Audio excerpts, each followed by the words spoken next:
কে এটা? আমার বুতু? বাবা, পড়াতে যাবে মনে হয়। কার বাড়ি পড়াতে যাবে? বাবা, সামনে তো কত পরীক্ষা আছে, কত টেস্ট আছে। হ্যাঁ, পড়ানোর জন্যে এখন সব ওয়েট করছে। হ্যাঁ বাবা, চশমা টশমা পরে নিয়েছে, পড়াতে যাবে। এখন কিসে যাবে? গাড়ি এখনো আসেনি, গাড়িটা আসবে তারপরে তো যাবে। এমনিতে এমনিতে কি আর যাওয়া যায়? এত দামি টিচার। হ্যাঁ, বাপরে বাপ, চিন্তায় বসে আছে। বাইরে পুটু পুটু বৃষ্টি পড়ছে, গাড়ি ছাড়া তো যেতে পারবো না, তাই বসে আছে পগু আমাদের। কোনো বিকার আছে? গাড়ি না হর্ন বাজা পর্যন্ত কিছুতেই চশমাও খুলবে না, চিন্তায়ও ওর শেষ হবে না।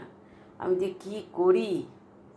ঠিক আছে, দেখি ওর গাড়ি কখন আসে। স্টুডেন্টরা তো বসে আছে সব পাশের ঘরে, দেখা যাক কি হয়।